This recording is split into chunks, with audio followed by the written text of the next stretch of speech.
Hello everyone, I am C S Diksha Shah and welcome back on my YouTube channel. आज हम देखने वाले हैं C S executive company law में चैप्टर नंबर 13 जनरल मीटिंग्स का part 3, जिसमें हम देखेंगे कि जो कंपनी में जनरल मीटिंग्स होती है उसमें जो डिसीजंस लिए जाते हैं, डिसीजंस जिन्हें हम कहते हैं रिजोल्यूशंस, तो वो रिजोल्यूशंस कितने टाइप्स के होते हैं। तो आज का यही टॉपिक रहेगा, टाइप्स ऑफ रिजोल्यूशंस और उनका प्रोसेस पास होने के लिए क्या होता है। तो इतने कंटेंट में हम आज का वीडियो कवर करने वाले हैं। तो स्टार्ट करते हैं वीडियो के साथ में। और जो स्क्रीन पे आपको दिख रहा है वो है एक प्यारा सा समरी चार्ट, जो आपको पूरा वीडियो होने के बाद में समझ आएगा कि इसमें क्या लिखा हुआ है। बिकॉज जब तक आप कंटेंट नहीं समझेंगे तो उसकी समरी कैसे समझ सकते हैं, right.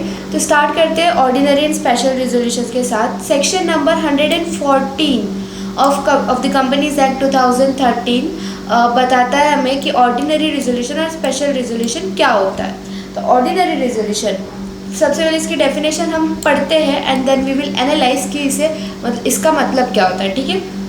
So resolution shall be an ordinary resolution if the notice required under this act has been duly given.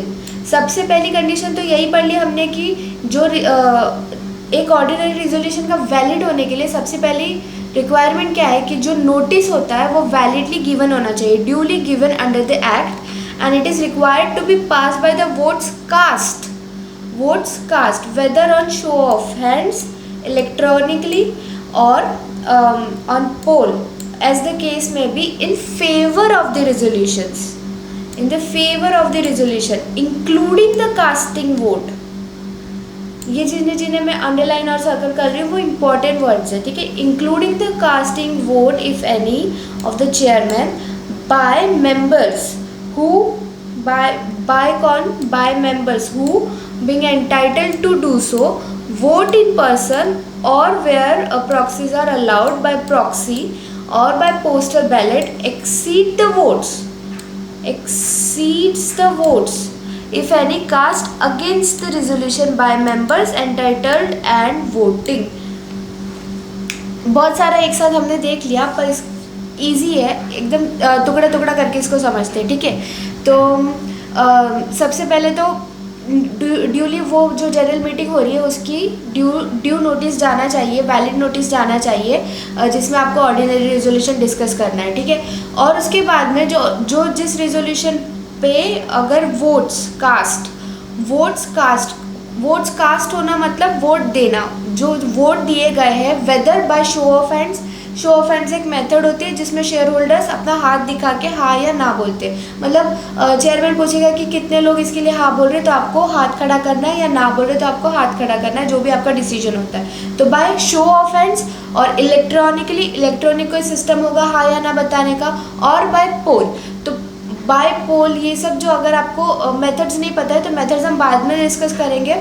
ये मेथड्स होती है, ये एक अलग लेक्चर में डिस्कस करेंगे। यहाँ पे हम सिर्फ लेंगे कि ये 3 मेथड्स में से किसी भी टाइप से अगर जो वोट्स कास्ट किए गए हैं in favour of the resolutions exceeds the votes cast against the resolution, मतलब कि अगर रिजोल्यूशन के फेवर में वोट्स जो है वो अगेंस्ट वाले वोट से ज़्यादा आ गए तो वो रिजोल्यूशन पास हो जाएगा। मतलब आपको यहाँ पे चाहिए 50% वोट्स से ज़्यादा, एक्सीडिंग 50% वोट से ज़्यादा। मतलब जैसे 100 लोग हैं अगर, तो उसमें से 51 ने बोल दिया हाँ और 49 ने बोला ना, तो ये रिजोल्यूशन हो जाएगा पास। इसे हम कहते हैं ऑर्डिनरी रिजोल्यूशन, ठीक है। कास्टिंग वोट, यहाँ पे जो कास्टिंग वोट लिखा हुआ है इसका मीनिंग क्या हुआ कि इफ 50-50 वोट्स आ गए, 100 में से 50-50 वोट्स आ गए, तो चेयरमैन के पास में एक कास्टिंग वोट आता है, कि तुम टाई ब्रेक कर सकते हो कि हाँ या ना। तो वो जो कास्टिंग वोट है वो भी अगर फेवर में आ जाता है इन केस, तो भी ये ऑर्डिनरी रेजोल्यूशन पास हो जाता है, ठीक है। तो और उसके आगे क्या क्या वर्ड्स मेंशन किए हुए हैं, required to be pass by votes cast whether on show of hands, electronically और on poll as the case may be, in favour of the resolution including casting vote by the chairman by members who being entitled to do so vote in person or where proxies are allowed by proxy or by postal ballot। तो देखो proxy मतलब क्या है, हमारी जगह जो गया रहता है इंसान, वो हमारा डुप्लीकेट, हमारा डमी पर्सन। तो प्रॉक्सीज जहाँ पे अलाउड होंगे तो प्रॉक्सीज ने भी अगर उसमें वोट कर दिया और वोट ज़्यादा फेवर में आ गए तो रेजोल्यूशन पास हो जाएगा। जनरली प्रॉक्सीज वोट नहीं करते हैं, सिर्फ एक स्पेशल केस रहता है जिसमें प्रॉक्सीज को अलाउड रहता है, या फिर आप आर्टिकल्स वगैरह में इसके लिए मेंशन कर सकते हैं कि हम प्रॉक्सीज के वोट जो है काउंट करेंगे। तो प्रॉक्सीज जनरली नहीं अलाउड होते, बस कहीं कहीं स्पेशल सर्कमस्टांसेस में अलाउड होते हैं। तो जहाँ अलाउड होते हैं वहाँ पे अगर प्रॉक्सीज ने वोट कर दिया इन फेवर तो रेजोल्यूशन पास हो जाएगा, और नहीं किया तो जहाँ पे भी मतलब मेजॉरिटी जाएगी वो चीज़ होगी। ठीक है। एंटाइटल टू डू सो, तो एंटाइटल टू डू सो का क्या मतलब हो गया कि वही शेयर होल्डर्स, वही वोट हम काउंट करेंगे, उन्हीं शेयर होल्डर्स का काउंट करेंगे जो एंटाइटल्ड थे, जिनके पास में राइट था वोट करने का। Suppose equity share holders meeting में बैठे हुए एक प्रेफरेंस शेयर होल्डर्स ने वोट कर दिया, तो क्या वो एंटाइटल्ड था? नहीं था, राइट। तो उसका वोट हम काउंट नहीं करेंगे। ओके।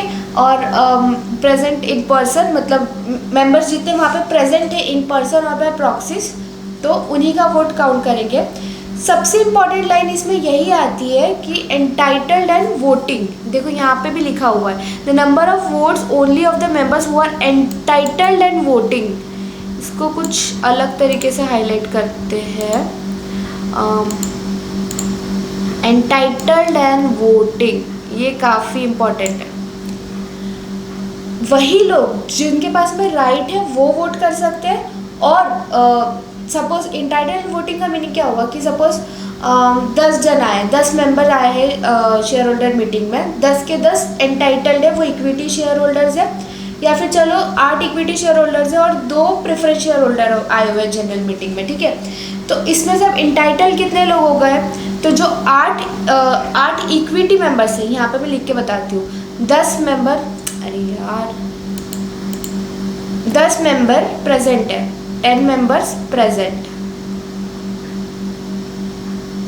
है, उसमें से 2 है प्रेफरेंस शेयर होल्डर और बाकी के 8 है इक्विटी शेयर होल्डर। तो एंटाइटल्ड कितने हो गए? एंटाइटल्ड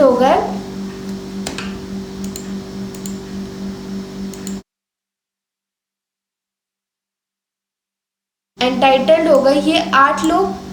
ठीक है। अब ये 8 लोगों में से 8 लोगों में से समझो सिर्फ 6 लोग बोल रहे हैं, या फिर सिर्फ 7 लोग बोल रहे हैं, कि हम वोट डालेंगे, और एक इंसान बोल रहा है कि मैं वोट नहीं डालूंगा। तो क्या हम उसका वोट डीम ना में कंसीडर कर सकते हैं या हाँ में कंसीडर कर सकते हैं क्या, कि इसने वोट नहीं डाला तो ये हाँ या ना ही होगा? तो ऐसा नहीं है, तो उसका वोट हम काउंट ही नहीं करेंगे। जो वो एक पर्सन बचा हुआ है उसका वोट हम काउंट ही नहीं करेंगे। ठीक है।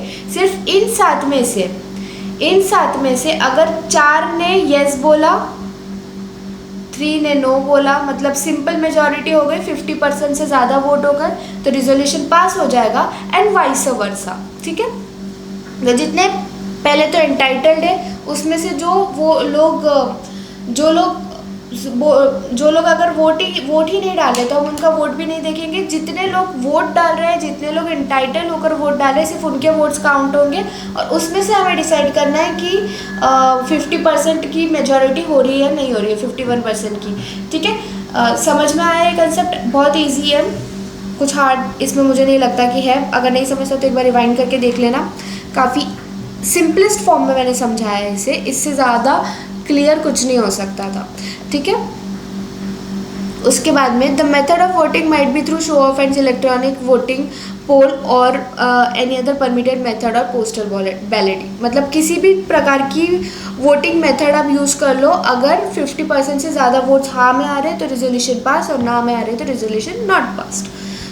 Hence, the person who abstain from voting are not allowed to vote or not be counted. wherever a provision of the act or article simply provides for company without mentioning the nature of resolution to be passed, an ordinary resolution is required to be passed. मतलब जहाँ पर भी एक notice देती है company जब meeting का और उसमें नेचर ऑफ रेजोल्यूशन नहीं बताती है, तो जनरली ये ऑर्डिनरी रेजोल्यूशंस होते हैं. ठीक है, इतने ये मैंने आपको पिछले लेक्चर्स में भी याद कराया कि इन्हें हम ऑर्डिनरी रेजोल्यूशंस बोलते हैं. अड्डा इसका निमोनिक्स है, डी नॉट पी. ठीक है, A for appointment of auditors, A for appointment of A रुक जाओ, अपॉइंटमेंट ऑफ डायरेक्टर नहीं, directors sorry, D for directors है यहाँ पे, D for directors, appointment of directors मत गिनो, डी फॉर डायरेक्टर्स अपॉइंटमेंट ऐसा लिख लेना, डी फॉर डिविडेंड डिक्लेरेशन लिखना, और ये ए फॉर अकाउंट्स समझ लो, मतलब consideration of financial statements, board reports and auditors, तो ये अकाउंट्स रिलेटेड फील्ड. तो अड्डा ऐसा निमोनिक्स है और आपको इसमें इस तरीके से ये चार जो होते हैं ये ऑर्डिनरी रेजोल्यूशंस होते हैं. इसके अलावा जितने होते हैं वो स्पेशल रेजोल्यूशंस होते हैं. ठीक है, अब हम आगे आते हैं स्पेशल रेजोल्यूशंस पे. यहाँ पे हमने कितना देखा कि अगर 51% वोटिंग हो रही है किसी में तो वो रेजोल्यूशन पास हो जाएगा, मतलब 50 से ज़्यादा होने चाहिए वोट्स, हाँ या ना में कुछ भी, तो वो पास हो जाएगा. ओके, और यहाँ पे हम स्पेशल रेजोल्यूशन पढ़ेंगे. तो resolution shall be special resolution when intention to propose resolution as special resolution has been duly specified in the notice, has been duly specified in the notice calling the general meeting or other intimation given to the members. मतलब जो भी general meeting का notice आता है, notice उसमें आपको बताना पड़ेगा कि हम ये स्पेशल रेजोल्यूशन पास करने वाले हैं. ठीक है, the notice required under the act has been duly given, जैसा ऊपर था वैसा कि नोटिस प्रॉपरली गिवन होना चाहिए, मतलब 21 डेज़ का क्राइटेरिया, उसके जो रिक्वायरमेंट्स होते हैं, डेट टाइम वगैरह वगैरह सब प्रॉपर होनी चाहिए. ठीक है, द वोट्स, ये इंपॉर्टेंट लाइन है कि the votes cast in favour of the resolution, votes cast in favour मतलब हाँ में कितने नोट्स आए, हाँ में कितने वोट्स आए, whether on show of hands, मतलब शो ऑफ हैंड्स के थ्रू या इलेक्ट्रॉनिकली या पोल के थ्रू या by members who are entitled to do so, मतलब जितने भी मेंबर्स एंटाइटल है वोटिंग के लिए, इन पर्सन और by proxy wherever allowed, जैसा ऊपर देखा था वैसे ही, और by postal ballot, are required to be not less than 3 times. मतलब अगर रेजोल्यूशन पास करना है तो हाँ में कितने वोट्स आने चाहिए, not less than 3 times if any vote cast against the resolution by members entitled and voting. मतलब अगर जो है रुको मैं मार्कर का कलर चेंज करूँ, अगर इन केस ना वाले वोट्स आए हैं 100 मेंबर्स है, ठीक है, समझ लो ये सारे एंटाइटल्ड है और ये सारे वोट डाल रहे हैं. ठीक है, 100 मेंबर्स से समझ लो सारे एंटाइटल्ड एंड वोटिंग मेंबर्स है. जैसे मैंने ऊपर बताया था कि 100 में से अगर 90-80 एंटाइटल्ड होते हैं या 95 एंटाइटल्ड होते हैं, उसमें से भी 10 सोचते कि नहीं हम वोट ही डालेंगे, तो हम कितना कंसिडर करेंगे, 85 में से फिर हम आगे की बात करेंगे यस नो में. बट सिंपल एक समझने के लिए पहले हम लेंगे कि 100 मेंबर्स है, 100 और वो इंटाइटल्ड भी है वोट डालने के लिए, और उसके साथ साथ वो वोट डाल भी रहे हैं, वो वोट कर भी रहे हैं. तो 100 मेंबर्स में से if 25 members said no, against में वोट डाल दिया कि रेजोल्यूशन पास नहीं होना चाहिए, एंड 75 मेंबर्स सेड यस, ठीक है, इन्होंने डाला वोट हाँ में, इन्होंने नो में और इन्होंने हाँ में वोट डाला. 25 मेंबर्स बोल रहे हैं नहीं, 75 बोल रहे हैं हाँ, तो रेजोल्यूशन पास होगा क्या, यस. स्पेशल रेजोल्यूशन ऐसे ही होता है कि जो भी नो में वोट्स आ रहे हैं उसके 3 times वोट्स हाँ में आने चाहिए. अब एक दूसरा एग्जांपल लेके बताओ, अगर सपोज कि सपोज 30 पीपल वोट कर रहे हैं, 30 मेंबर्स वोट कर रहे हैं, ठीक है, उसमें से सपोज कितने लोगों ने अगर ना बोल दिया, तो सपोज इसमें से 5 लोगों ने ना बोला, 5 लोगों ने ना बोला, तो कितने लोग हाँ बोलेंगे तब जाके, सॉरी 5 लोगों ने ना बोला तो 25 लोग हाँ बोलेंगे, तो बहुत ज़्यादा मेजॉरिटी हो गई। सपोज इन्होंने कहते हैं 10 लोग, सपोज 10 लोगों ने ना बोल दिया, 10 लोगों ने ना बोला और 20 लोग हाँ बोल रहे हैं, 20 लोग यस बोल रहे हैं, 10 लोग नो बोल रहे हैं, तो क्या रेजोल्यूशन पास होगा?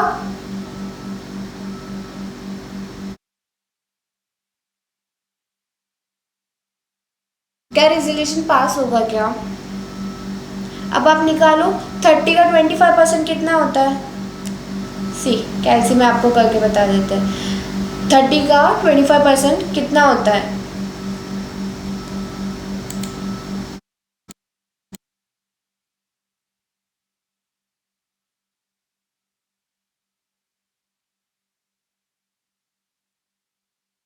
सेवन 7.5 और 30 का 75% कितना होता है? 7.5 याद रखना। 30 का 7.5 अगर वोट आते तो 25% होता, तो ऑब्वियसली अभी ये नहीं हो पाएगा, देखना। 30 का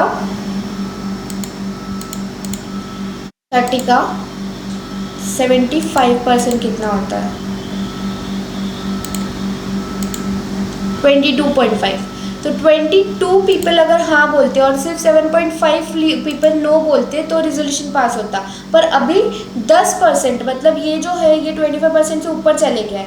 सिर्फ जो 10 लोग हैं ये 25% ऑफ 30 से ऊपर चले गया है, ठीक है। तो इसमें इस केस में रिजोल्यूशन पास नहीं होगा।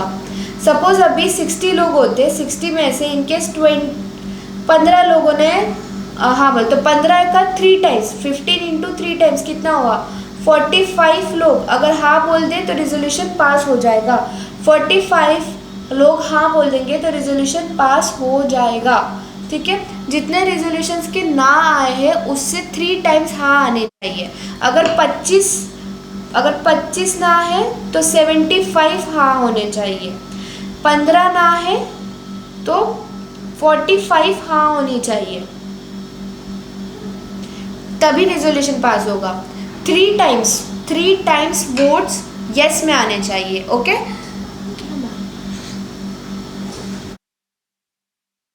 समझे स्पेशल रिजोल्यूशन कैसे पास होता है? ऑर्डिनरी रिजोल्यूशन में आपको 50% से ज़्यादा वोट चाहिए रहते हैं और इसमें आपको चाहिए 75% वोट, मतलब ना 25% अगर ना है तो 75% हाँ है। 100 में से 75% वोट आप समझ के चलिए, ठीक है।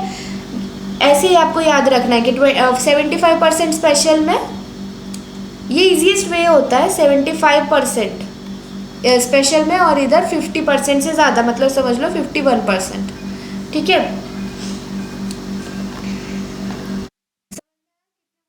पे कितने वोट्स आने पे पास होगा स्पेशल रेजोल्यूशन, ठीक है। तो इसके बाद हम आगे पढ़ते हैं कि if notice convening the meeting does not state the nature of special business the meeting would be deemed to be convened irregularly.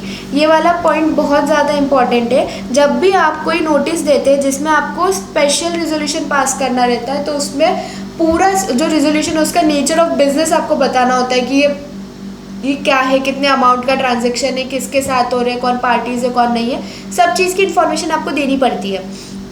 अगर किसी नोटिस में ये स्पेशल रिजोल्यूशन का आपने मतलब एक्सप्लेनेशन नहीं दिया है, उसका नेचर नहीं बताया, तो हम मान लेंगे कि ये मीटिंग जो है वो इरेगुलर तरीके से कन्वीन हुई थी और फिर यहाँ पे जितने भी रेजोल्यूशंस पास होते हैं वो इनवैलिड हो जाते हैं, उस पर कंपनी एक्ट नहीं करती है, ठीक है। द मेथड ऑफ वोटिंग यहाँ पे ऊपर जैसे मैंने बताया था, शो ऑफ हैंड्स है, ये सब सेम मेथड होगी।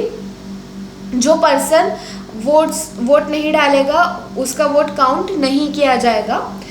मतलब जैसे अभी मैंने 100 का एग्जांपल दिया था, 100 में से सपोज 20 लोग बोले कि हम वोट ही नहीं डालेंगे, non voting members, non voting, तो फिर 80 में से अपन देखेंगे, 80 में से अगर 75% की हाँ आ गई और 25% की ना आई, तो रेजोल्यूशन पास हो जाएगा। और वाइस वर्सा, अगर 75% ने मना कर दिया या फिर 60% ने हाँ बोला है और 40% ने ना बोला है, तो भी रेजोल्यूशन पास नहीं होगा। जितना ना में वोट्स आ रहे हैं उसके 3 टाइम्स हाँ में वोट्स आने ही चाहिए। 100 में से अगर 40 लोग बोल रहे हैं ना, तो ये रेजोल्यूशन पास नहीं हो पाएगा, क्योंकि 40 का 3 टाइम्स कितना होता है, 120।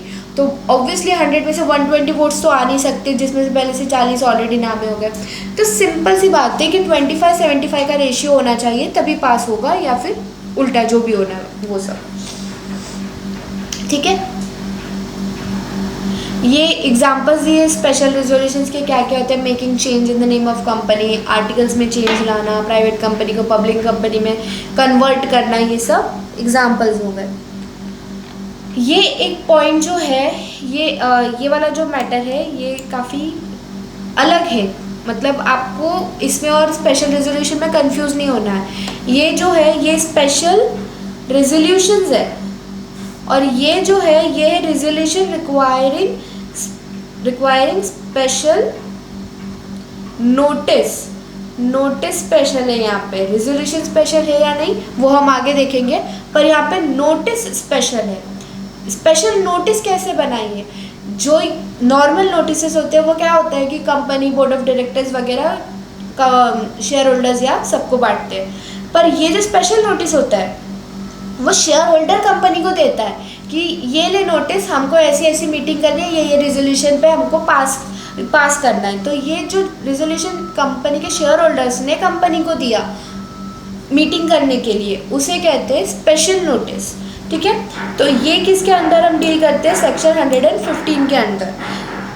Section 115 provides that where by any provision contained in this act or by articles of the company, special notice required for any resolution, notice of the intention to move such resolution shall be given to the company। देखो, shall be given to the company, company को हमें notice देना है। Company हमें notice नहीं दे रही कि ये मीटिंग है आ जाना, हम कंपनी को नोटिस दे रहे कि हमको ये मीटिंग करनी है। ठीक है, रिक्वेजिशन में नहीं, नोटिस दे रहे कि हमें ये मीटिंग करनी है।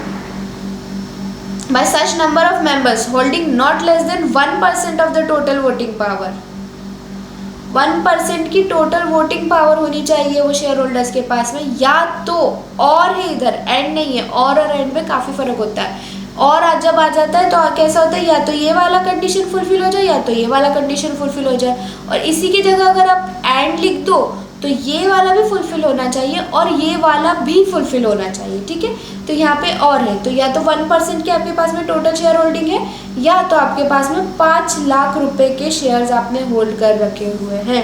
ठीक है, has been paid up capital इतना, यहाँ पे नॉट एक्सीडिंग गलत लिखा हुआ है, यहाँ पे नॉट लेस होना चाहिए, नॉट लेस देन होना चाहिए, not less then 5 lakh rupees paid up the company shall be given member notice of the resolution in the following manner as prescribed। तो ऐसे जो मेंबर्स होंगे वो कैसे नोटिस भेजेंगे? तो ये जो मैटर्स होते हैं, the matters in respect of which special notice is required are, मतलब सिर्फ इन मैटर्स के अंदर ही आप स्पेशल नोटिस देते हैं। कौन? शेयर होल्डर स्पेशल नोटिस देते हैं कंपनी को इन दिस मैटर्स, दिस मैटर्स। बाप रे, ये पेन की वजह से हैंडराइटिंग कितना गंदा दिखता है, जाने दो। इस मैं शॉर्ट फॉर्म में लिख देती हूँ, special notice in this matters by company to company, sorry, a resolution for appointment of a person as auditor at an annual general meeting other than the retiring auditor, or provide expressively that retiring auditor shall not be reappointed। Auditor हम 2 terms के लिए हम appoint कर सकते हैं, नहीं sorry 5 term की, 5 years की जो एक टर्म होती है, उसके बाद में ऑडिटर रिटायर होता है। तो अगर हम स्पेशल नोटिस के थ्रू जाते हैं तो हम बता सकते हैं कि ये जो रिटायरिंग ऑडिटर है वो वापस से रीअपॉइंट नहीं होने चाहिए कंपनी में, या फिर हम एक हमारा बता सकते हैं कि जो ये इंसान है ये ही हमारे यहाँ पे एज एन ऑडिटर अब अपॉइंट होगी ईजीएम के अंदर। ये 2 विश शेयर होल्डर्स आपको एक्सप्रेस कर सकते हैं, ठीक है। दूसरा है कि अ resolution for removing the director, ये काफ़ी मतलब इम्पॉर्टेंट है ये वाला जो पार्ट है ना, removing the director before the expiry of period of his office and appointing someone else in the place of that director so removed। मतलब एक डायरेक्टर बेचारा, उसको शेयर होल्डर्स के हाथ में पावर्स है कि इसको हाकल दो, डायरेक्टर को बाहर निकाल दो और उसकी जगह पे इसको रखो, दूसरा अपॉइंट करना, दूसरा अपॉइंट, ठीक है। तो आप 4 चीज़ें कर सकते हैं, या तो किसी को ऑडिटर को आप बोल सकते हैं इन्हें अपॉइंट कर लो, या बोल सकते हो कि जो रिटायर हो रहा है ऑडिटर उसे हमें कभी भी रीअपॉइंट नहीं करना है, चाहे कुछ भी हो जाए। और या फिर आपको जो डायरेक्टर है उसके पहले ही जो उसका टर्मिनेशन रोटेशन वाला जो पीरियड है वो आया भी नहीं, उसके पहले उसको बोलते कि इसको निकालो भाई, ये डायरेक्टर कुछ काम का नहीं है, गधा है, डुबाएगा कंपनी, इसको निकालो। या फिर उसकी जगह पे नया वाला डायरेक्टर आप रख सकते हैं। ये 4 चीज़ें, ये 4 चीज़ 4 थिंग्स के लिए स्पेशल नोटिस लगता है, स्पेशल नोटिस लगता है, ठीक है। प्रोसीजर फॉर स्पेशल नोटिस, कि स्पेशल नोटिस कैसे होगा, तो ये हम कहाँ पढ़ेंगे, रूल 23। ये कंपनीज एक्ट में लिखा है क्या? नहीं, ये लिखा हुआ है rule of the companies management and administration rules 2014, ठीक है। Signing off, first of all the signing off special notice, special notice to be signed has to be signed to be given to the company shall be signed either individually or collectively by such number of members holding not less than 1%। ये वही हो गया जो member entitled होते हैं notice भेजने के, holding not less then 1%, और या तो शेयर्स होने चाहिए 5 लाख रुपए तक के। तो इन लोगों, ये लोग भेजेंगे और नोटिस होना चाहिए साइंड, ठीक है। Sending of notice to the company, तो नोटिस कितने पीरियड में जाएगा नोटिस कंपनी में, तो एटलीस्ट 14 क्लियर डेज होना चाहिए before the date of meeting but not earlier than 3 months।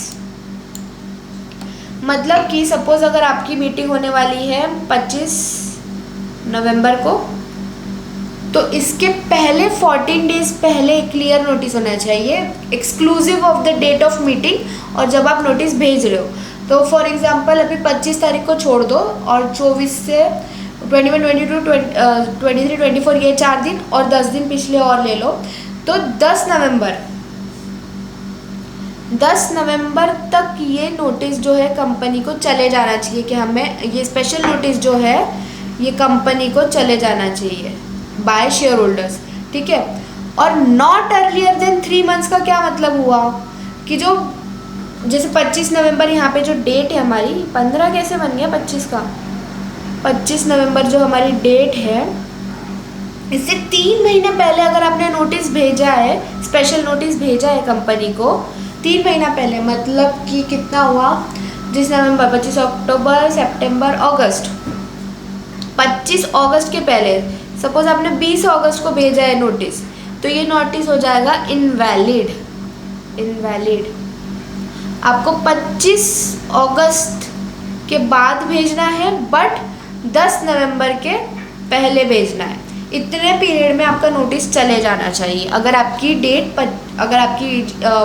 Date जो होने वाली है ईजीएम की वो 25 नवंबर होने वाली है, समझा। नॉट अर्लियर देन 3 months, ठीक है। मतलब सपोज अगर आपने आज नोटिस भेजा और मीटिंग होने वाली आज से 6 महीने बाद, तो क्या वो वैलिड होगा? नहीं। आज नोटिस भेजा और 3 महीने के अंदर ही मीटिंग होगी, पर हमने 14 दिन पहले भेजा है, 14 क्लियर डेज का गैप हमने पहले रखा हुआ है नोटिस भेजने के पहले, मीटिंग से नोटिस के पहले 14 क्लियर डेज का गैप होना चाहिए, समझा। ये आपको समझाना कि एक बार फिर से मैं रिपीट करती हूँ, 25 नवंबर की आपकी मीटिंग है तो उसके 14 दिन पहले, 14 क्लियर दिन पहले मीटिंग का डेट छोड़ के, नोटिस भेजने वाला डेट छोड़ के आपको भेजना है 10 नवंबर तक लास्ट, 10 नवंबर तक लास्ट आपका नोटिस चले जाना चाहिए।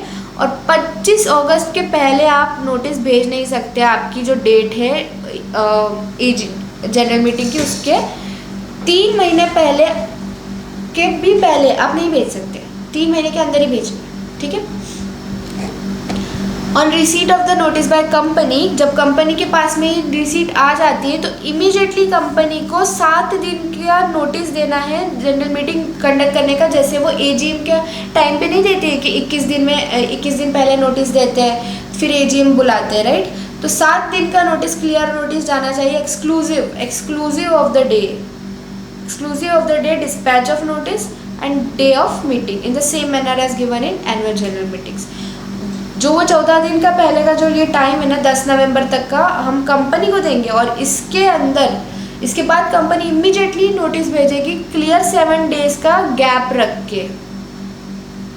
मतलब कंपनी का लास्ट डेट क्या हो गया भेजने का नोटिस, कंपनी का लास्ट डेट क्या हो गया भेजने का नोटिस, 17 नवंबर। 17 नवंबर तक कंपनी को भेजना है notice of annual general meeting.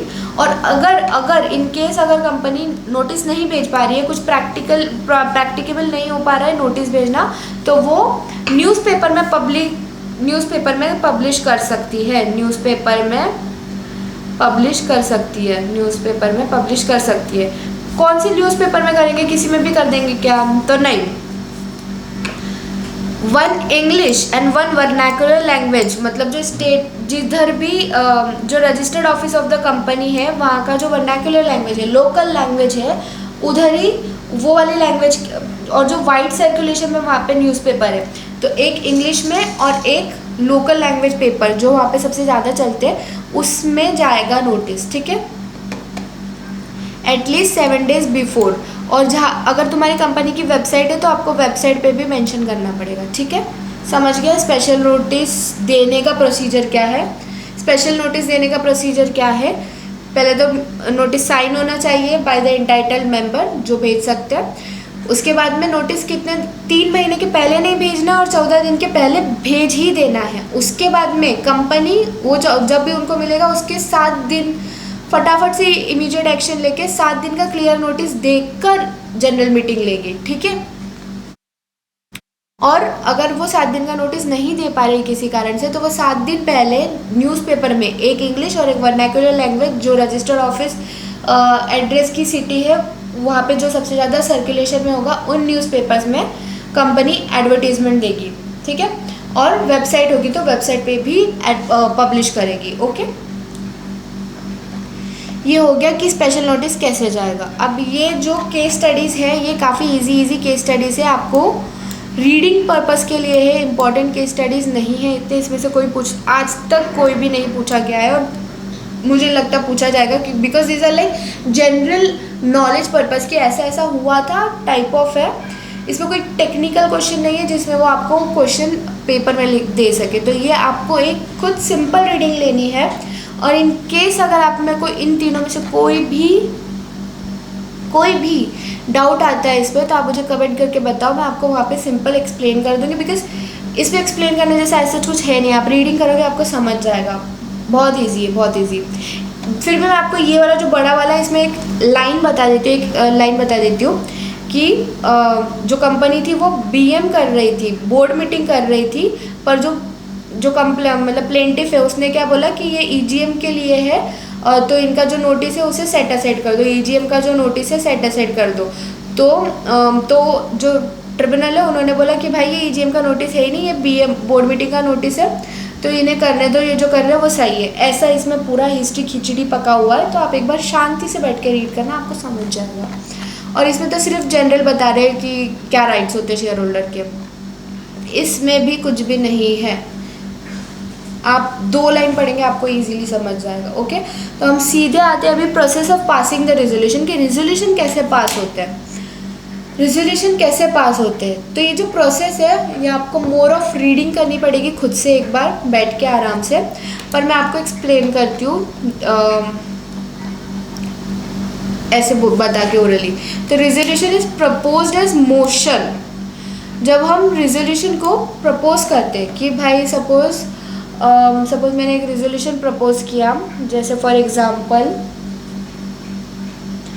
Example मुझे एक प्लॉट ख़रीदना है, ठीक है, मुझे कंपनी के नाम से एक प्लॉट ख़रीदना है, ये मैंने रेजोल्यूशन पास किया। तो जब मैं बोल रही हूँ कि हमें लक्ष्मी नगर में एक प्लॉट ख़रीदना है, ठीक है, तो ये हुआ मोशन, इसे हम मोशन टर्म देंगे कि ये प्रपोज हुआ as a motion. A motion becomes a resolution only after the requisite majority of members have adopted it. मतलब अगर ये ऑर्डिनरी रेजोल्यूशन है क्या? नहीं, ये ऑर्डिनरी रेजोल्यूशन तो है ही नहीं, ये स्पेशल रेजोल्यूशन है. हाँ, तो जितने भी रिक्विजिट मेजॉरिटी है, मतलब कि अब स्पेशल रेजोल्यूशन में क्या मेजॉरिटी आती है? 75% लोगों ने जब तक इस पे हाँ नहीं बोला तब तक ये मोशन रहेगा, और 75% लोगों ने हाँ बोल दिया तो ये हो जाएगा resolution. Motions becomes resolution only after requisite majority has been have adopted it, right? A motion should be in writing, ये सब पढ़ने वाली बात है. And sign by the mover, जो बोल रहा है उस, मतलब जैसे मैंने बोला तो मैं इसे लिख के और साइन करके दूंगी. And put to vote at the meeting, और फिर इसे मैं दे दूंगी सबको वोट करने के लिए. मैं नहीं दूंगी, चेयरमैन देगा. Put to vote at the meeting by the chairman, chairman इस पे वोट्स लेगा, ठीक है. And in case of company meetings only such motions are proposed as are covered by the agenda. जो एजेंडा में आइटम्स होंगे सिर्फ वही आप ले सकते हैं एक मीटिंग में, ठीक है. Such motions proposed as are covered by the agenda, जो हम मीटिंग का नोटिस भेजते हैं उसमें हम एजेंडा लिख के भेजते हैं ना कि हम ये टॉपिक्स पे बात करने वाले हैं, तो जो टॉपिक्स नोटिस में मेंशन होते हैं वही आप मीटिंग में उठा सकते हैं.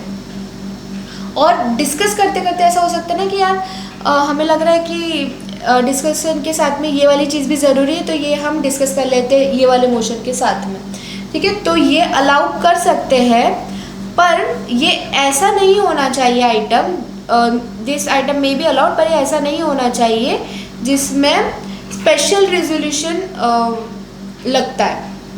मतलब जब जनरल डिस्कशन करते करते कोई बात आई है जिस पे रेजोल्यूशन पास करना है, तो वो ऐसा रेजोल्यूशन नहीं होना चाहिए जिस पे एक स्पेशल रेजोल्यूशन की कैटेगरी में आता है. इसका रीज़न क्या हो सकता है? क्योंकि देखो अपन ने पहले ही पढ़ा कि जिस नोटिस में स्पेशल रेजोल्यूशन का एक्सप्लेनेशन नहीं दिया है और उसे पास कर रहे हैं तो वो मीटिंग ही इनवैलिड कंसिडर करते हैं, वो रेजोल्यूशन इनवैलिड हो जाता है, इरेगुलर मीटिंग हो जाती है. इसलिए आप जब जनरल डिस्कशंस कर रहे हो तो उसमें अगर आप कोई ऐसा रेजोल्यूशन उठा लेते हो कि जिसके लिए स्पेशल रेजोल्यूशन लगेगा, तो वो आप ले सकते हो क्या? नहीं ले सकते. आप सिर्फ जनरल जो रेजोल्यूशन होते हैं जिसमें स्पेशल रेजोल्यूशन की कोई ज़रूरत नहीं है, सिर्फ वही आप एक्स्ट्रा उठा सकते हो. बाकी तो आपको जो एजेंडा में दिए गए हैं सिर्फ उन्हीं पे बात करनी है, ठीक है. तो every resolution shall be proposed by one and seconded by another member. कोई एक उसे प्रपोज करेगा, कोई दूसरा उसका साथ देगा कि हाँ हाँ हाँ, ऐसे सेकेंडेड बाय अदर मेंबर्स करके वो आगे बढ़ता जाएगा, ठीक है. ये वाला पैराग्राफ इम्पॉर्टेंट था समझने के लिए फॉर द प्रोसीजर. अब ये वाला जो प्रोसेस है इसमें हम किस चीज़ पे बात हो रही है कि अमेंडमेंट्स, जो मेन आपका जो मोशन था, मेन मोशन लिखू ही नहीं क्या, आप समझ लो. मेन मोशन में जो अमेंडमेंट करना है वो कैसे करना है. एक सपोज मैंने बोला लैंड है लक्ष्मी नगर में खरीदना है, तो दूसरे लोग बोल रहे हैं कि लैंड खरीदेंगे पर लक्ष्मी नगर में नहीं खरीदेंगे, हम महात्मा नगर में खरीदेंगे. अमेंडमेंट हुआ छोटा सा. तो ये अमेंडमेंट्स कैसे आते हैं एक मोशन में, वो चीज़ डिस्कस हो रही है यहाँ पे. मैं undergo an amendment in the course of discussion. What is an amendment? So it is an any alteration to the main motion proposed by the member before it is voted upon and adopted. ये जो alteration amendment कब होगा? votes होने के पहले, ठीक है. Amendment may be proposed by any member who has not already spoken on the main motion or has not previously moved on any amendment, but a formal motion cannot be amended. Simple सी बात है कि amendment कौन दे सकता है जिसने पहले motion पे बात नहीं करी है, क्योंकि अगर तुमने मेन मोशन पे बात कर ली, तुमने अपना ओपिनियन उस पर रख दिया, तुमको तब नहीं समझ आ जाता कि अमेंडमेंट होना चाहिए. जिस इंसान को लगता है कि अमेंडमेंट होना चाहिए वही बोलेगा ना. तो कोई भी ऐसा इंसान जिसने पहले मेन मोशन पे बात कर ली उसको हम अमेंडमेंट पे बात करने का मौका नहीं देंगे. या ऐसे इंसान को जिसने पहले दूसरा अमेंडमेंट मूव ऑन करा था और बात करी थी, उसे हम अगले अमेंडमेंट पे बात करने की इजाज़त नहीं देंगे. और उसके साथ साथ एक फॉर्मल मोशन क्या होता है जिस पे वोटिंग हो चुकी है, ये कभी भी अमेंड नहीं होगा. जिस पे वोटिंग हो चुकी है वो अमेंड नहीं होगा। अमेंडमेंट वोटिंग के पहले ही होगा, ठीक है। फॉर्मल मोशन का मतलब वही हुआ है जिस पे वोटिंग हो चुकी है। फॉर्मल मोशन का मतलब जिस पे वोटिंग हो चुकी है, ठीक है। Like the main motion and amendment should not be, मतलब अमेंडमेंट कैसा होना चाहिए, राइटिंग में और साइन बाय द जिसने भी अमेंडमेंट प्रपोज किया उससे, ठीक है। क्लियर होना चाहिए, डेफिनेट एंड अफर्मेटिव, मतलब कोई भी ऐसा क्वेश्चंस नहीं उसमें रह जाना चाहिए कि इस पे बाद में डिसाइड कर लेंगे। जो भी क्वेश्चंस अराइज होते हैं सेम मीटिंग में डिस्कस हो जाने चाहिए, ठीक है। और जो अमेंडमेंट होता है वो रिलेवेंट होना चाहिए मेन मोशन के लिए। ऐसा नहीं होना चाहिए कि बहुत ही वेग, मतलब मेन मोशन कुछ और है और अमेंडमेंट आप कुछ और ही बात कर रहे हो, तो वो एक टोटल डिफरेंट रेजोल्यूशन हो जाता है, वो अमेंडमेंट नहीं होगा। जो मेन मोशन है उससे रिलेटेड कुछ अमेंडमेंट होगा, उसी को हम अमेंडमेंट मानेंगे, ठीक है। Not negate the main motion or introduce entirely a new subject, कोई दूसरे सब्जेक्ट पे बात करने को हम अमेंडमेंट नहीं बोलते हैं।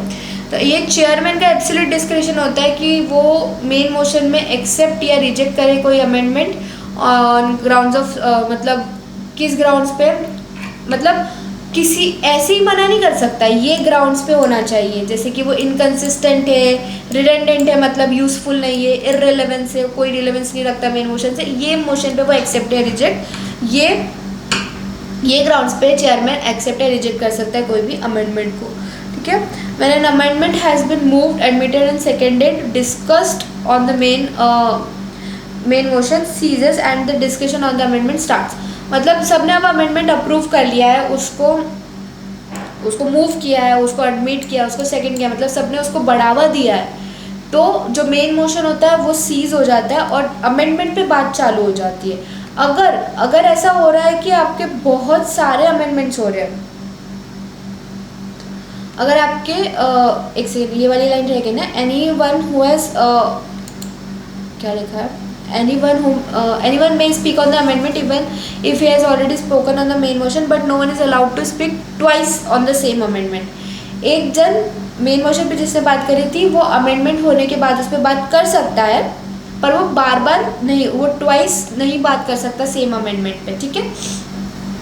अमेंडमेंट आप सिर्फ एक ही बार कर सकते हो, क्योंकि अगर बहुत सारे अमेंडमेंट्स आते हैं तो फिर मतलब वो जो मेन मोशन है उसको साइडलाइन करके एक टोटल न्यू मोशन बनाते हैं जिसमें सारे अमेंडमेंट्स हम इंक्लूड करके रखते हैं, ठीक है। तो alter motion is known as substantive motion. मतलब एक सब्सटेंटिव मोशन का मीनिंग क्या हो गया, सब्सटेंटिव मोशन का मीनिंग क्या हो गया कि एक ऐसा मोशन जो मेन मोशन था उसमें बहुत सारे अमेंडमेंट्स आ गए, तो हमने वो मेन मोशन हटा के नया मोशन लाया जिसमें सारे अमेंडमेंट्स हमने इंक्लूड करा, तो उसको हम बोलेंगे सब्सटेंटिव मोशन, ठीक है। और is then put before the meeting if the amendment is lost, discussion on the main motion is resumed. मतलब अमेंडमेंट पे बातचीत चली, पर बातचीत चलने के बाद में वो कुछ इतना यूजफुल नहीं निकला, वो गुम हो गई बातों में, मतलब बातें हुई और फिर वो बातें अपने आप चले गए वापस से, तो सब लोग अपना मेन मोशन जो था उस पर डिस्कशन कंटिन्यू कर सकते हैं। पर अगर जब ओरिजिनल मोशन पर अगर सब्सटेंटिव मोशन जो है वो चले गया, सब्सटेंटिव मोशन क्या हुआ कि पहले तुमने बहुत सारे अमेंडमेंट डिस्कस करे और फिर एक नया मोशन रिक्रिएट कर दिया, उसके मेन मोशन तुमने हटा दिया, नया मोशन रिक्रिएट कर दिया, और अगर ये वाला मोशन लॉस्ट हो जाता है कहीं पे बातें करते करते, तो आप मेन जो ओरिजिनल वाला था उस पर आप बात नहीं कर सकते हो। आपने सिर्फ एक अमेंडमेंट लाया और अमेंडमेंट पे बात करते करते अमेंडमेंट में मज़ा नहीं आया, वो चले गया, तो आप मेन मोशन को वापस ला सकते हो। पर आपने एक न्यू मोशन बना दिया है, सब्सटेंटिव मोशन बना दिया, तो आप फिर वापस पुराने वाले मेन मोशन पे, ओरिजिनल पे नहीं जा सकते, ठीक है। Okay, an amendment to alter another amendment can be also moved, but amendment can be amended only once। देखो, any number of amendments to the main motion can be moved, और amendment को amend करने वाला सिर्फ एक ही मतलब motion होगा। कोई amendment आपने लाई और उसे भी आपको amend करना है तो आप कर सकते हो, पर सिर्फ एक बार बार नहीं। मेन मोशन में आप बहुत सारे अमेंडमेंट्स ला सकते हो, पर आपने एक अमेंडमेंट लाया और उसको अमेंड किया तो वो एक ही बार कर सकते, ठीक है। आई थिंक इसमें इतना ही पढ़ने का था, बाकी आप इसको एक बार अच्छे से रीडिंग दो, सिंपल है, इसमें कुछ ज़्यादा समझने वाली बात इतनी है नहीं, बाकी तो कमेंट सेक्शन खुला ही है, ठीक है। Now resolutions and agreements to be filed with the registrar, कि हमें रजिस्ट्रार के साथ में कौन से रेजोल्यूशन फाइल करने पड़ते हैं, हमें रजिस्ट्रार को क्या बताना पड़ता है कि हमने ये कौन से वाले रेजोल्यूशन बताना पड़ते हैं कि हमने ये पास किए। तो ये एक इम्पॉर्टेंट टॉपिक है, और ये सेक्शन 117 के अंदर बताते हैं कि जितने यहाँ पे जो मेंशन किए हुए हैं ना, ये सारे लिस्ट आपको याद करनी है, ये आपको याद रखनी है, ये वाली लिस्ट लर्न, कि हमें इन केस में रजिस्ट्रार को भेजना होगा, MGT 14 में बताना होगा, ठीक है। तो हम रजिस्ट्रार को हम कैसे बताएंगे कि हमने ये रेजोल्यूशन पास किया है, तो सिंपल सी बात है कि हम रजिस्ट्रार को ऐसे बताएंगे, form number 14 form number MGT 14 ये हम रजिस्ट्रार के साथ फाइल करेंगे with in 30 days of passing the resolution, ठीक है। जो हमने सपोज रेजोल्यूशन पास किया 25 नवंबर को, तो नवंबर में कितने 30 डेज होते, राइट। 25 नवंबर को हमने पास किया, तो हमें रजिस्ट्रार को MGT 14 फाइल करना होगा बिफोर 25 दिसंबर। क्यों? क्योंकि हम MGT 14 के थ्रू उन्हें बताएंगे कि हमने ये रेजोल्यूशन पास किया है, ठीक है। कुछ केस में 60 डेज का टाइम लिमिट होता है, 60 डेज। तो वो कौन सी कंपनी हो गई? IFSC public company, specified IFSC private company can file a copy of every resolution or the agreement in respect of matters specified together with the explanatory statement in within 60 days, ठीक है। और अगर तुमने fail हो गए, तुम ये mandatory चीज़ें थी जो तुमने रजिस्ट्रार को बताई नहीं, तुम फेल हो गए, तो expiry of specified period of 30 days such company shall be liable to penalty of 10,000 rupees and in case of continuing failure further penalty of 100 rupees for each day after the first day during which such failure continues। एक तो 10,000 की लगेगी, पर उसके बाद में आप continue करते रहे तो उसके बाद में 100 रुपीज़ पर डे लगना चालू हो जाएगी continuous, subject to maximum of 2 lakh rupees. 100 रुपये लगते रहेंगे, पर 2 लाख रुपये जब 100 रुपये लग जाएगा, उससे ज़्यादा नहीं लेंगे, 2 लाख रुपये ही लेंगे, ठीक है।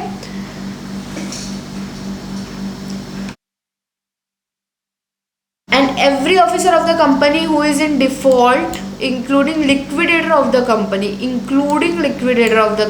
if any, shall be liable to penalty of 10,000 rupees, continuing failure 100 rupees for each day after the first day during which the failure continues, subject to maximum of 50,000 rupees।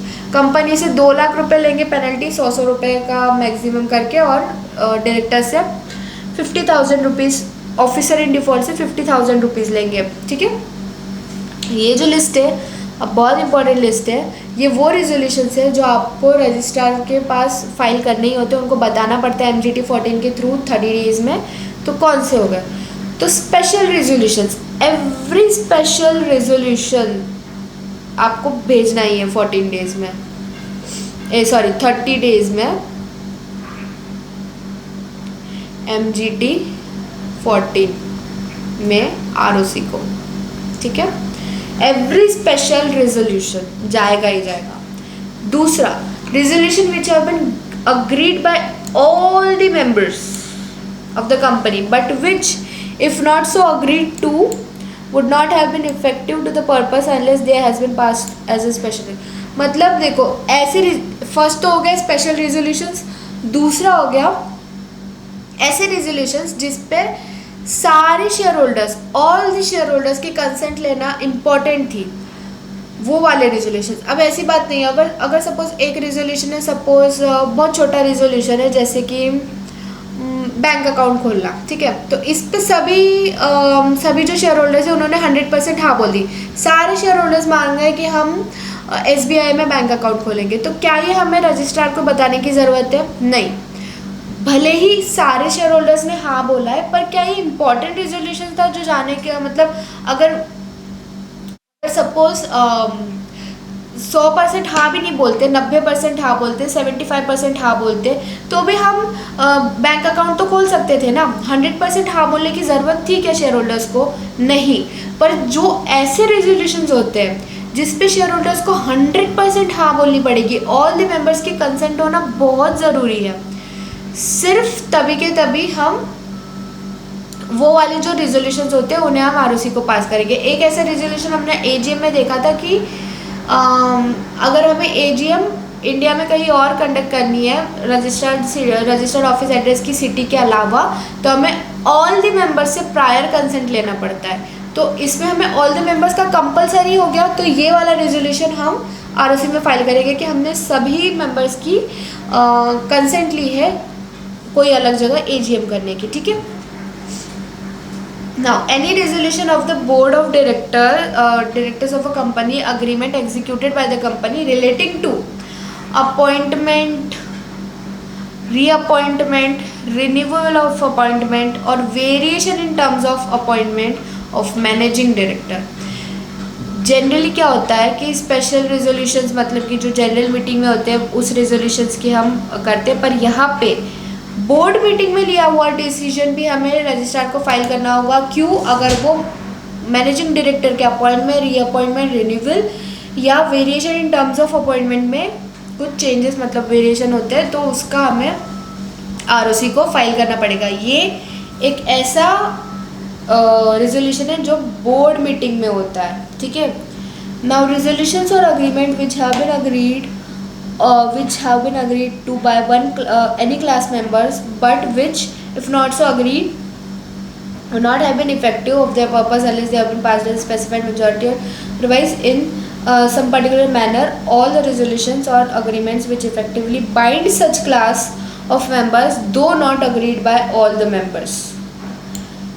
Class resolutions, class meetings जो होती है ना, हमने सीखी थी कि एक तरीके के क्लास के लोग आते हैं, एक स्पेसिफाइड क्लास के शेयर होल्डर्स आते हैं। क्लास मीटिंग के रेजोल्यूशंस जो बाइंड करते हैं वो क्लास के मेंबर्स को, भले ही वो स्पेशल रेजोल्यूशन हो या नहीं हो, उन सबको हम आरओसी में रिपोर्ट करेंगे, ठीक है। Resolutions agreement which have been agreed by any class members, और अगर उन्होंने वो अग्री नहीं किया होता तो वो इफेक्टिव ही नहीं होता रेजोल्यूशन। ऐसे रेजोल्यूशन हम क्लास मीटिंग्स के हम आरओसी में ये करेंगे, ठीक है।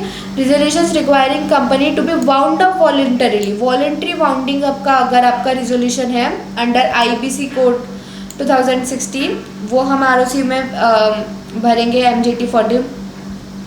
फिर resolution pass in pursuant to subsection 3 of section 179, ये आप पढ़ोगे, ये किसके रिगार्डिंग होते हैं? ये होता है जैसे बायबैक हो गया,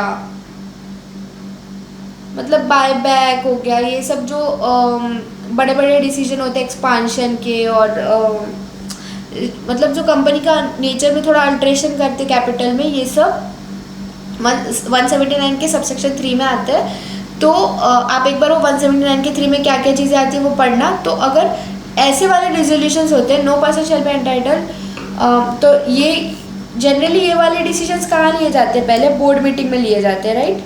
तो ये भी बीएम वाले रेजोल्यूशन है, ये जनरल मीटिंग वाले नहीं है। ये देखो, एक सेकेंड ना, ये था जीएम में पास होने वाला रेजोल्यूशन, ये है जनरल मीटिंग में पास होने वाला रेजोल्यूशन, ये है बीएम में, ये सीएम क्लास मीटिंग में, और वॉलंटरी वाला तो दोनों में आता है, मतलब बीएम और जीएम दोनों में आता है, दोनों में, ठीक है। फिर ये बीएम वाला, ये पहले बोर्ड मीटिंग में होते ये वाली बातें कि हमें ऑथराइज मतलब शेयर कैपिटल को बायबैक करना है या इशू करना है, जो भी, तो ये पहले बोर्ड मीटिंग में होती है, तो हम ये वाला आरओसी में पास करेंगे। बट इसमें हमें एक्सेप्शन है कि हमें सेक्शन 399 के अंदर जो शेयर होल्डर्स कॉपी मांग सकते हैं हमसे इंस्पेक्ट करेगा, या कोई और पर्सन हमसे इंस्पेक्शन के लिए मांग सकता है कि हमें कॉपी दो कि तुमने क्या रेजोल्यूशन पास करा है, तो हमें इस केस में उसे देने की ज़रूरत नहीं है, ठीक है। And any other resolution or agreement or as the case may be prescribed and placed in the public domain, ये हमें कोई और भी हम कर सकते हैं अगर वो पब्लिक डोमेन में करना ज़रूरी है, ठीक है। प्रिस्क्राइब का अगर किया होता है तो हम उसे दे सकते हैं। नाउ आई में क्या है ये, nothing content in this clause shall apply in respect of resolution passed to grant loans or give guarantee or security in respect of loans under the. देखो अगर तुमने कोई स्पेशल रेजोल्यूशन पास किया है या कुछ मतलब एक रेजोल्यूशन ग्रांट किया है जिसमें लोन आप दे रहे हो, किसी को गारंटी दे रहे हो या किसी को सिक्योरिटी प्रोवाइड कर रहे हो अपनी लोन के लिए, under clause F of subsection 3 of section 179 in the ordinary course of business। ये आप सेक्शन 179 पढ़ना, उसकी जो आइटम्स है उसमें से अगर ये वाले जो आइटम्स है क्लॉज एफ में लिखे हुए हैं कि लोन देना है, गारंटी देना है, ये सब चीज़ें, तो अगर ये आप ऑर्डिनरी कोर्स ऑफ बिजनेस करते हो by a banking company, non banking financial company, any class of housing finance company, अगर ये 3 प्रकार की जो बैंक्स होती है वो अपने नॉर्मल, उनका तो यही काम है ना कि लोन देना, गारंटी देना, सिक्योरिटी प्रोवाइड करना, तो अपने normal ordinary course of business में अगर ये सब चीज़ें कर रहे हैं तो इसका मतलब हमें देने की ज़रूरत नहीं है। ये जो लोग हैं ये नहीं देंगे आरओसी को कोई भी MGT 14, ठीक है। और सेकंड क्या बोलता आ रहा है कि अच्छा ये जी पे यहाँ पे ये ख़त्म हो चुका था, पता नहीं इन्होंने आए और ऐसे क्यों बीच का कहाँ चलेगा, मुझे ये समझ में नहीं आ रहा है। तो ये जी तक था लिस्ट, इसके बाद में ये दूसरे नॉर्मल प्रोविजंस एक्सेप्शंस वाला जो रहता है ना प्रोवाइजो क्लॉज वो दिए हुआ है, ठीक है। तो सेकंड क्या बोलता है कि filing of resolution passed in pursuance of subsection 3 179 is not applicable to private companies. अगर बायबैक वगैरह का जो ये बायबैक वगैरह का जो 179 में जितने आइटम्स लिखे, अगर प्राइवेट कंपनीज या फिर स्पेसिफाइड IFC पब्लिक कंपनीज, ये 2 लोगों को एग्जेम्पशन है रजिस्ट्रार में इंटीमेशन ना देने का। मतलब कि अगर वो जो 179 वाली बात है private company IFSC public company में होती है तो इन्हें ज़रूरत नहीं है कि MGT 14 भरे। हो गया। नाउ एक छोटा सा test your knowledge question. At a general meeting of a company, a matter was to be passed by a special resolution. Out of 40 members present, 20 voted. Out of 40 members present, 20 ने vote डाला in favor of the resolution. 5 voted against it and 5 votes were found invalid, and the remaining 10 members abstained from voting. Chairman of the meeting declared the resolution as passed. Chairman ने बोला पास हो गया resolution. तो आप बताओ provisions के हिसाब से कि वैलिडिटी ऑफ चेयरमैन डिक्लेयर, मतलब चेयरमैन ने सही बात बोली या गलत बात बोली। आओ इसे हम सॉल्व करते हैं, ठीक है। प्रोविजन क्या है वो सब आप अपना आंसर में लिखोगे, हम इसे सॉल्व करते हैं। वैसे तो काफ़ी ईजी है। 40 मेंबर प्रेजेंट थे, ठीक है, 40 मेंबर प्रेजेंट थे, उसमें से 10 ने तो बोल दिया कि हम वोट नहीं डालेंगे, तो क्या ये काउंट होंगे? 10 ने बोल दिया कि हम वोट नहीं डालेंगे, तो ये काउंट होंगे क्या? नहीं। हाँ में काउंट होंगे या ना में काउंट होंगे? कहीं भी नहीं काउंट होंगे। बचे कितने? 30 में से 2 ने बोला हाँ,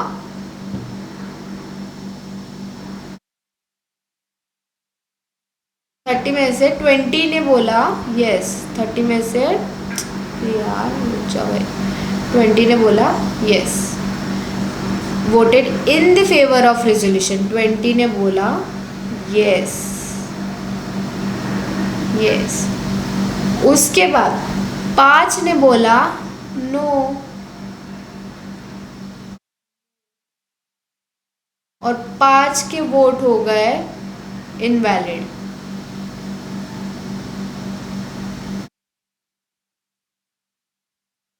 पांच वोट हो गए इनवैलिड। तो इनवैलिड वोट्स हम काउंट करेंगे क्या? ये वाले जो इनवैलिड वोट्स है वो हम काउंट करेंगे क्या? नहीं, ठीक है। इनवैलिड वोट्स हम काउंट करेंगे क्या? नहीं। तो अब हमारा कैलकुलेशन वापस कैसे होगा? 40 में से पहले तो 10 जन ने बोल दिया, 40 में से तो पहले से 10 जन ने बोल दिया, 40 में से 10 जन माइनस हो गए, और उसके बाद में 5 वोट हमारे इनवैलिड हो गए। तो बचे कितने? 40 में से 10 गए 30 और 30 में से 5 गए 25। 25 में से 20 ने बोला यस, 5 ने बोला नो, 20 ने बोला यस और नो। और हम यहाँ बात किसकी कर रहे हैं, ऑर्डिनरी रेजोल्यूशन की या स्पेशल रेजोल्यूशन की? स्पेशल रेजोल्यूशन की। मतलब जितने नो में वोट आए, जितने नो में वोट आए, 5 नो आए, उसके 3 टाइम्स यस होना चाहिए। 5 के 3 टाइम्स यस है क्या? 4 टाइम्स यस है। 5 इंटू 4 होता है 20, राइट? 5 इंटू 4 होता है 20, 5 इंटू 4 होता है 20। तो 4 टाइम्स वोट आ गए, तो रेजोल्यूशन पास हुआ या नहीं? यस हो गया। अगर आपको ऐसे नहीं समझ में आ रहा होता है ना, तो क्या कर लेना का उस टाइम पे, 25 जो है हमारे पास वोट है, तो आपको निकालना है 25 का 75% कितना हुआ, 25 का 75% कितना हुआ। तो कैलसी ऑन करेंगे और हम निकालेंगे 25 इंटू 75%, 18.75। अगर आपको 18.75 आ जाते वोट्स हाँ में, अब 18% तो किसी शेयर होल्डर को आप काटेंगे थोड़ी ना, तो आप समझ लो कि आपको 19 वोट्स हाँ में चाहिए थे, 19 वोट्स यस चाहिए थे, तो रिजोल्यूशन पास हो जाता। 19 वोट्स चाहिए थे और हमें मिले कितने, 20 वोट्स, तो रिजोल्यूशन ऑफ कोर्स पास हो चुका है। It's very easy. अगर आपको ऐसे कंफ्यूज हो रहा रहता है तो जो टोटल अमाउंट है उसका 75% निकाल लो। अगर उतने वोट्स आपको यस में मिले तो रिजोल्यूशन पास हो चुका है, ठीक है। आई थिंक हम यही रुकेंगे, because notice of the meeting एक पूरा नया सा हो जाएगा। टाइम कितना हुआ, 1 घंटा हो गया वैसे भी हमारा, सो हम यही रुकेंगे। बाकी इसमें कोई डाउट होगा तो आप कमेंट सेक्शन में मुझे बता सकते हैं। काफ़ी इजी टॉपिक था आज का। और अभी नोटिस ऑफ द मीटिंग हम अगले लेक्चर में देखेंगे, और नोटिस के साथ अगर हुआ तो हम कोरम और वोटिंग वगैरह भी देख लेंगे। वैसे 2-4 लेक्चर और लग जाएंगे 1-1 घंटे के, पर ठीक है, हो जाएगा जल्द से जल्द। तो that's it for today guys. कल मिलते हैं अब हम अगला नोटिस वाला जो पार्ट रहेगा उसके अंदर। Okay, bye bye. बने रहना ये सीरीज़ में, मतलब एक एक चीज़ डिटेल में पढ़ा रही हूँ, so just be there. Fine, Tata.